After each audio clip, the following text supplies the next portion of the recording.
Balik sa GMA Regional TV Live, mga kapuso, hapit na magsugod ang klase alang sa atong mga estudyante sa mga public schools. Hinaut mga kapuso, makuha ninyo inspirasyon sa atong mga kabatanunan diha. Kining istorya niya sa kakugi og determinasyon sa pagkat-on.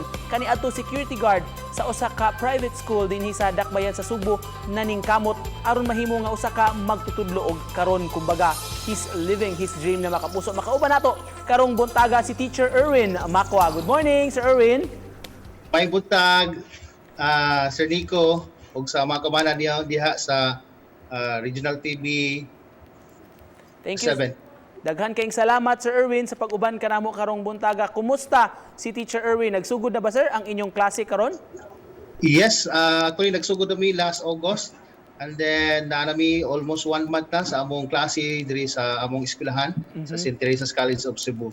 Unsay mga adjustments, sir, nga inyong gibuhat sama para pod nimo, sir? Unsay mga kabag-uhan man ini atong new normal sa edukasyon karon? Dako kayong adjustment sa akong part kay karon na ay nag-online classes mi sa mga bata. At the same time, nasa yung mga bata ni pili offline. So daghang preparation, daghang adjustments kay imuon sa mga maestro. Laki man sa mga estudyante karon nga panahon sa new normal nato nga magi sa pagtudlo. Unsay gi-handle man nimo na subject, sir? Sa mga karon nag-handle ko grade 2, 3, and 4, araling panlipunan o ang work education para sa grade 4. Ikaw isip usa ka teacher, Sir Erwin, unsa may adjustments pod nga gihimo nimo nini atong new normal? Ko ang sir, dako nga adjustment ang gihimo, nag-search ko, patudlo ko sa kumakauban, yung saon pagpadagan ng online classes, paggamit aning atong bagong teknolohiya, labi na ang mga bata, di nato kayo monitor kay online lagi na-access na balay karon, so nagkinahanglan gyud tag dugang kaalam kung saan pagpamaagi ning online klase nga atong gihimo karon. Dili ba lisod, sir, ang adjustments nga imong gibuhat, sir? Well, nay panahon nga usahay mabalaka ko, kulbaan ko, labi na maabot ang panahon nga muwa ang atong connection gali. Sus, lisod kayo pag-adjust. Ang mga bata mangita nimo kay nawala ka sa online class. Actually, daghan ka rin kinahanglan magatunan ning atong pamagi karon. Few years ago, sir, you made headlines diri sa Cebu sa imong inspiring kayo nga istorya, sir, sa paningkamot. Can you tell us, sir, sa atong mga viewers karong buntaga, unsay driving force nimo, sir? Unsay nakapamotivate nimo nga mo eskwela gyud, mo padayon gyud sa pag-eskwela ug human gyud sa imong kurso? Well, akong ginahuna ang motivation gyud nako nga akong ipagpakita nga dili pa gyud uhay ang tanan bisag ana kay ipangidaron sa imong kinabuhi. Kung nala kay determinasyon nga imong ipadayon ang imong mga pangandoy sa kinabuhi, inubanan sa imong pag-ampo, then why imposible gyud para makabot nimo ang imong mga damgo. Pero during those times, sir, during those years nga nag-eskwela ka, sir, challenging po to para nimo kay gibalansin nimo ang imong trabaho o ang imong pag-eskwela. Unsa may imong normal routine adto, sir? Actually ato isip usa ka gwardiya permanente kog na-assign sa panggabi.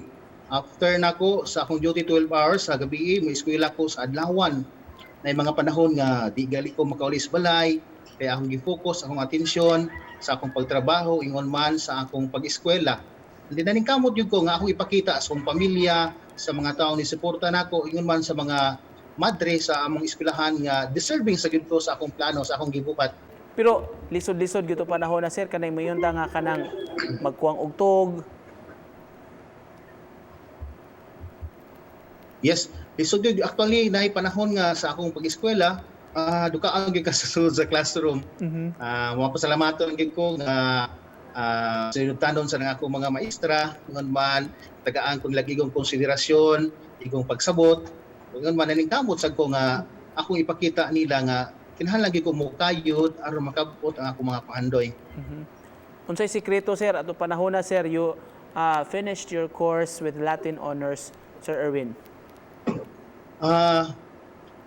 Ako yung naningkamot yun ko sa akong panahon sa pag-duty, ako lang gi-google aron sa pagtuon aron sa adlaw sa ting klase maukos among mga leksyon sa among mga exam ug man ang pag-ampo gyud og giya sa atong malabong kagahom nga ang gipangayo ug man ang dugang suporta gikan sa akong pamilya, gikan sa mga kauban ug ingon sa mga tawo nga ni sponsor or ni hatag og pag-sponsor, pagbayad sa akong mga balero nun sa eskwelahan.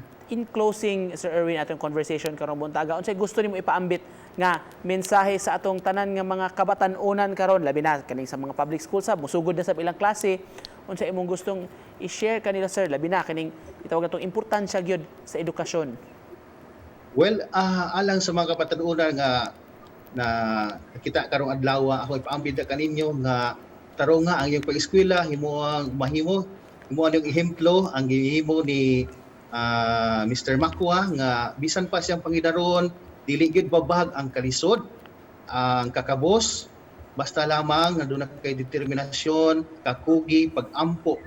Mao na tong gabayan aron magmalampuson sa atong pagtungha kay kini makapalambo sa atong ginaadman ug ungon man makatabang ta sa atong maginikanan puhon kung mahuman kamo sa inyong pagtungha. Pagkanindot ato nga mensahe, Sir Erwin, og nakapangapi na ba ka, sir, karong buntaga. Thank you so much sa pag-uban ka namo karong buntaga si Teacher Erwin Makwa. Okay, mahadahang salamat o mabuhay. God bless you, kayo, sir. tanan. Thank you so much.